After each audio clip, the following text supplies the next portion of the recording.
नमस्कार, मैं श्यामगिरी। आप देख रहे हैं टीवी न्यूज 24। टीवी टीएफडी न्यूज 24 में आप सभी दर्शकों का स्वागत है। नितिन गडकरी ने फंसा दिया पीएम मोदी के सरकार को और भाजपा नेता मोदी से नाराज।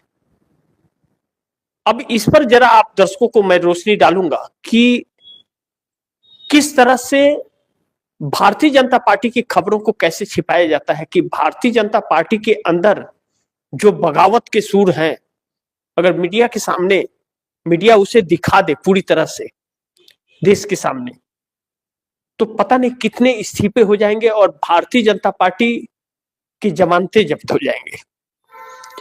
अब नितिन नवीन जो राष्ट्रीय अध्यक्ष बनाए गए हैं भारतीय जनता पार्टी के, नितिन नवीन को जब राष्ट्रीय कार्यकारी अध्यक्ष बनाया गया तो, और जब राष्ट्रीय अध्यक्ष बनाया गया तो किसी को पता तक नहीं था, यहां तक कि भारतीय जनता पार्टी के नेताओं को भी।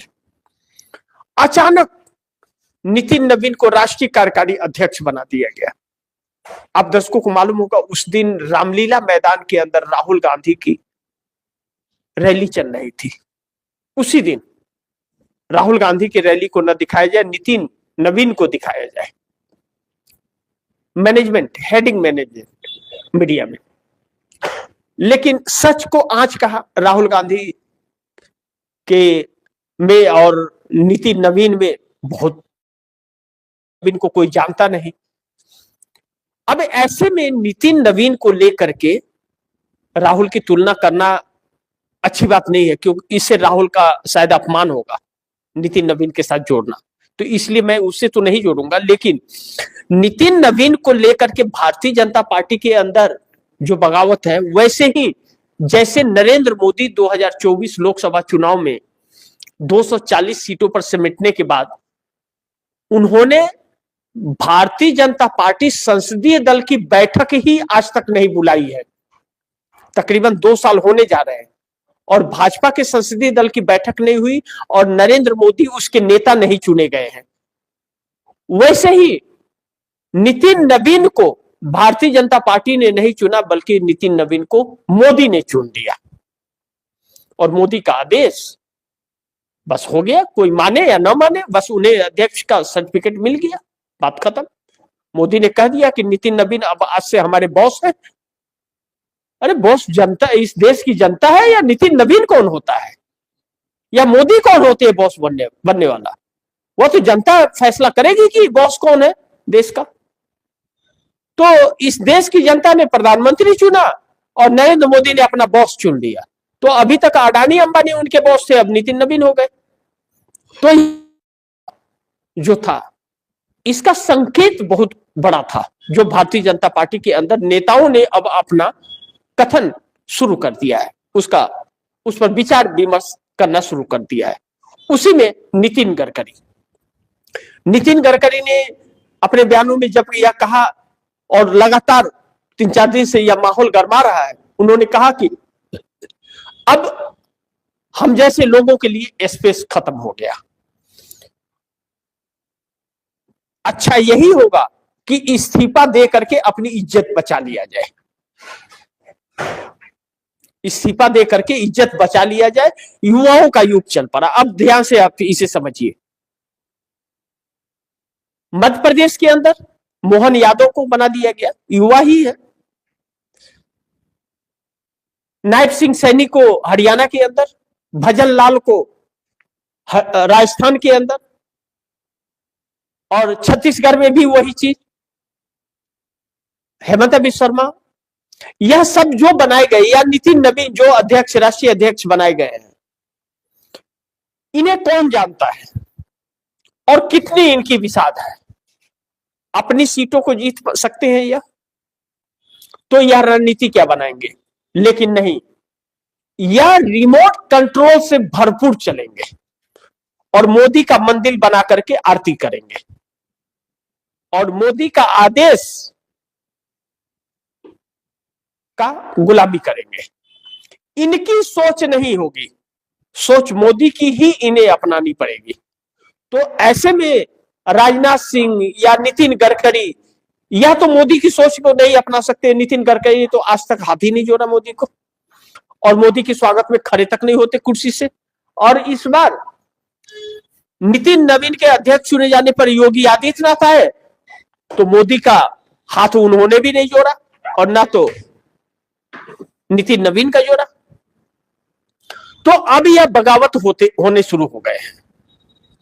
अब परिस्थितियां इस हद तक आ गई हैं कि भारतीय जनता पार्टी के अंदर कई इस्तीफों की आशंकाएं जताई जा रही है नितिन गडकरी के बयान के बाद। जो जिनके अंदर सम्मान है, नितिन गडकरी ने यही कहा कि अपना सम्मान, अपनी इज्जत बचानी है तो इस्तीफा दे करके मार्गदर्शक मंडल में चले जाओ, अन्यथा बची खुची इज्जत जो है वो अभी खत्म हो जाएगी।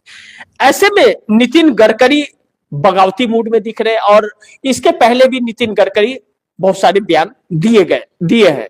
कई नेता इसके बाद में कई नेता दे सकते हैं इस्तीफा। बीजेपी की यह बगावत रुकने का नाम नहीं ले रहे क्योंकि सुगबुगाहटें तेज हो गई है। लेकिन इन सुगबुगाहटों के बीच जो हालात उत्पन्न हो रहे हैं वह हालात भारतीय जनता पार्टी के लिए शुभ नहीं है। भारतीय जनता पार्टी के लिए तो हो रहे हैं लेकिन एनडीए में इससे बुरे हालात हो गए हैं। और यह भी सच है कि जब भाजपा के सांसद ही मोदी को अपना नेता नहीं मानते हैं और बैठक नहीं बुलाई गई तो फिर एनडीए का क्या हाल होगा। अब एकनाथ शिंदे जिस तरह से आए हुए थे दिल्ली और अमित शाह से उन्होंने क्या कहा कि सीएम में भी हिस्सेदारी चाहिए और मेयर में भी, बीएमसी में भी हिस्सेदारी चाहिए। तो अमित शाह ने कह दिया कि अपनी पार्टी का विलय भाजपा में कर दो। पार्टी का विलय क्यों करो जी, क्यों पार्टी का विलय कर दे भाजपा में, मतलब और कोई पार्टी नहीं रहनी चाहिए क्या। तो शिवसेना उद्धव ठाकरे को तोड़ा ही इसलिए गया था कि कुछ दिन एकनाथ शिंदे को सह दे करके फिर उनकी पार्टी को तोड़ करके और भाजपा में शामिल कर लेना और जो शिवसेना का ओरिजिनल सिंबल है उसे फ्रीज कर देना। इसीलिए एकनाथ शिंदे को वह सिंबल भाजपा ने दिलवाया था। हालांकि उसका अधिकार एकनाथ शिंदे को मिलता नहीं है, लेकिन भाजपा है, भाजपा की सत्ता है और भाजपा के सब है। कहते हैं सैया कोतवाल तो डर का है का, तो सब कुछ चला। लेकिन एकनाथ शिंदे चाह भी ले कि भाजपा में शामिल हो जाए तो वह नहीं हो सकते क्योंकि उनके लोग तैयार नहीं है। और उनके लोग अभी यह धमकी दे दिए कि हम तो उद्धव ठाकरे के पास चले जाएंगे अगर आपने भाजपा को समर्थन भी दे दिया तो। अब ऐसे में एकनाथ शिंदे घर वापसी के लिए तैयार होते नजर आ रहे। कहा जा रहा है कि 24 या 25 को उद्धव ठाकरे के साथ बैठक होने वाली है और कई नगर निगमों में एकनाथ शिंदे और उद्धव ठाकरे मिल करके मेयर बनाने जा रहे हैं। जहां भाजपा का भी बन जाना था, भाजपा को दरकिनार कर दिया गया। ऐसे में घर वापसी के संकेत एकनाथ शिंदे के भारतीय जनता पार्टी को डराने लगे हैं क्योंकि महाराष्ट्र के अंदर बहुत बड़े संकट में भाजपा पड़ जाएगी। देवेंद्र फडणवीस के साथ 25 तारीख को बैठक होगी, एकनाथ शिंदे की यह बात कही जा रही है। लेकिन एकनाथ शिंदे के किसी भी फार्मूले पर भारतीय जनता पार्टी ने मानने से इनकार कर दिया है, यानी कि अमित शाह ने।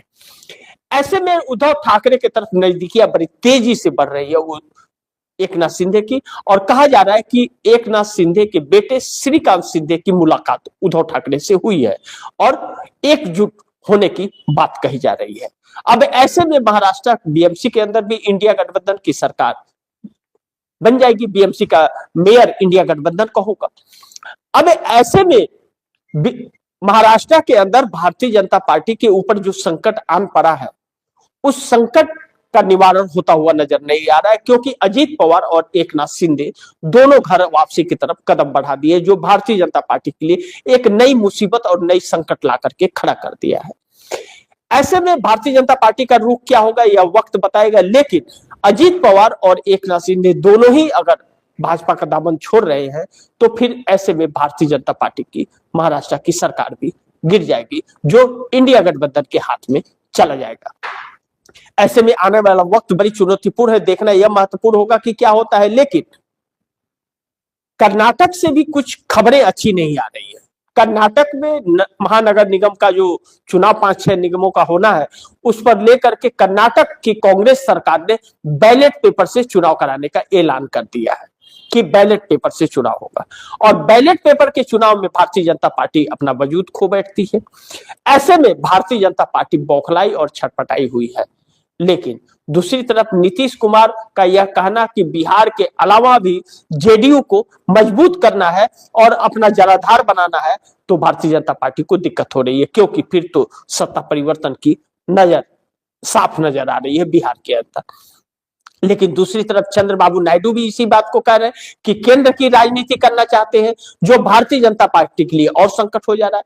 ऐसे में एनडीए गठबंधन टूट के कगार पर आता हुआ नजर आ रहा है, जो नरेंद्र मोदी सरकार के लिए शुभ संकेत नहीं दे रहा है। इस वक्त चारों तरफ से सरकार घिरी हुई है।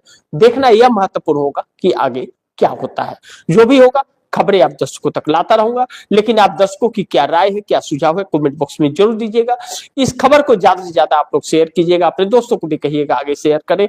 और आपने अगर टीवी टीएफडी न्यूज़ 24 को सब्सक्राइब नहीं किया, सब्सक्राइब कर लीजिए, अपने दोस्तों को भी कहिएगा सब्सक्राइब करें। और जो दर्शक हमारा लेट जुड़े, लाइव समाप्त होने के बाद एक बार रिमाइंड करके इस कार्यक्रम को जरूर देखिए, ताकि आपको सारी बातें समझ आ जाएगी। मिलते हैं अगली खबर के साथ, तब तक के लिए नमस्कार।